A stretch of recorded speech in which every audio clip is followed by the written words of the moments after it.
At 11:47 p.m., I was sitting alone in the darkest room of my house, staring at a wedding photograph that had been taken 12 years earlier. By midnight, I had made a decision that would change my life forever. By tomorrow evening, I needed a wife. Not because I was in love. Not because I was ready to begin again. But because one signature could decide whether I kept the company my father had built or watched everything he left behind disappear into the hands of a man who had spent years waiting for me to fail.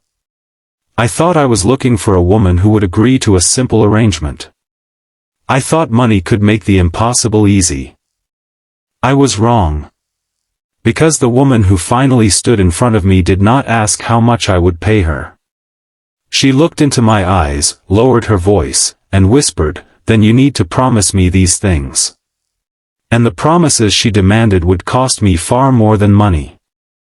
Before we continue, if you believe kindness can give people a second chance, please take a moment to like this video, share it with someone who needs hope, leave a comment, and subscribe to Kindness Speaks.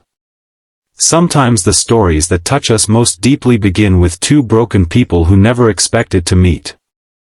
My name is Daniel, and for most of my adult life, I had believed that problems could be solved with money, planning, and discipline.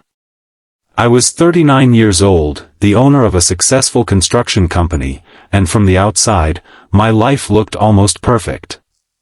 I lived in a large house overlooking the city, drove an expensive car, wore tailored suits, and had employees who answered my calls day and night. But none of those things could change what had happened to my family. My wife, Emma, had died 6 years earlier after a sudden illness, leaving me alone with our 6-year-old daughter, Lily. Lily had survived, but she had never truly recovered from losing her mother. She had become quiet, withdrawn, and afraid of letting anyone close to her. I had tried everything. Private schools, therapists, vacations, expensive gifts, even moving houses. Nothing filled the empty space beside her. Then came the letter from my father's attorney. My father had left the company in my hands, but there was one condition buried in his will that I had never taken seriously. If I remained unmarried by my 40th birthday, my father's controlling shares would be transferred to my uncle, Richard. I had always assumed the clause was old-fashioned nonsense. But my 40th birthday was tomorrow, and Richard had already begun preparing to take control. If I lost those shares, hundreds of employees could lose their jobs, contracts could collapse, and everything my father had spent his life building could disappear. That night, desperate and ashamed, I called my assistant and told her I needed to find someone willing to marry me within 24 hours. She stared at me as if I had lost my mind. I told her the marriage would be temporary, private, and based on a legal agreement. There would be no expectations of love. No interference in each other's personal lives. No questions about the past. I thought those conditions sounded reasonable. The next afternoon, she arrived. Her name was Clara. She was 34, modestly dressed, with dark brown hair tied loosely behind her shoulders and a face that carried the quiet exhaustion of someone who had spent years surviving without asking anyone for help. She worked at a small community center and cared for elderly people and children from struggling families. She had no interest in wealth. In fact, when I mentioned the amount of money I was prepared to offer, she pushed the paper back toward me. She did not insult me. She simply looked at me with an expression I had not seen in years. Pity. Not pity for my money. Pity for the emptiness behind it. I told her that I needed a wife by tomorrow. She remained silent for several seconds. Then she leaned forward and whispered that if she agreed, would have to promise her 3 things. First, I could never lie to Lily about why she was entering our lives. Second, I could never treat her like an employee or a purchased solution. And third, if Lily ever called her family, I would not take that away from her just because the marriage had begun as an arrangement. I almost laughed.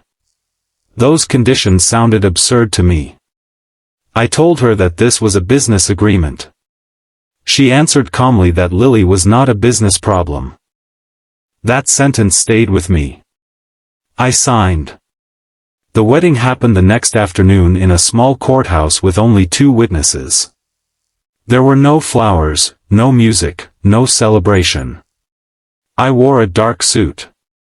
Clara wore a simple cream-colored dress she already owned. When the judge pronounced us married, I felt nothing. At least, that was what I told myself. When we returned home, Lily was sitting on the staircase holding an old photograph of her mother. She looked at Clara, then at me, and immediately stood up. For several seconds, nobody spoke. Then Lily walked slowly toward Clara and asked if she was staying. Clara knelt down so they were at the same height. She did not promise forever. She did not pretend to replace Emma. She simply said that she would stay as long as Lily wanted her there. That night, something happened that I had not witnessed since my wife's death. Lily laughed. It was only for a few seconds, when Clara accidentally dropped a spoon while helping her prepare dinner. But that small laugh changed the atmosphere of the entire house. I stood in the doorway and watched them. For the first time in years, my home sounded like a home. Still, I reminded myself that this was temporary. Over the following weeks, Clara never tried to become Emma. She never touched Emma's photographs without asking. She never rearranged Lily's belongings. She never demanded that Lily call her mother. Instead, she quietly entered the spaces where we had stopped trying. She baked bread on Sunday mornings. She helped Lily with homework. She planted flowers in the empty backyard. She encouraged me to attend school meetings instead of sending assistants in my place. And slowly, without noticing, I began coming home earlier. One evening, I found Clara sitting beside Lily's bed. Lily was asleep, but her hand was wrapped around Clara's fingers. Clara looked exhausted. I asked why she was still there. She said Lily had been afraid to sleep alone because she had dreamed about her mother. I looked at my daughter and realized something painful. I had spent 6 years giving Lily everything except myself. I had hired people to care for her because I was terrified that being close to her would remind me of Emma. Clara had seen what I refused to see. I was not protecting Lily from grief. I was protecting myself. Then everything changed. Richard discovered that Clara and I had married under an agreement. He threatened to expose it publicly and destroy my reputation before the shareholders. He told me that if I admitted the marriage was arranged, my father's will could be challenged. I panicked. For the first time since Clara entered my life, I was afraid of losing everything. I confronted her that night. I told her she needed to leave until the legal situation was resolved. She stared at me for a long time. There were tears in her eyes, but she refused to let them fall. Then she reminded me of the second promise. I had promised never to treat her like something I could simply remove when she became inconvenient. I realized how badly I had failed.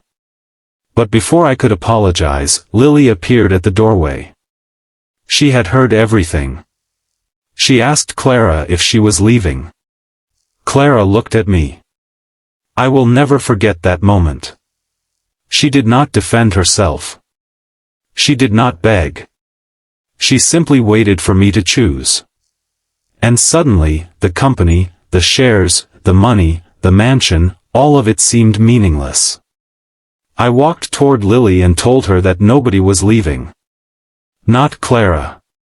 Not her. And not me. For the first time, I admitted the truth.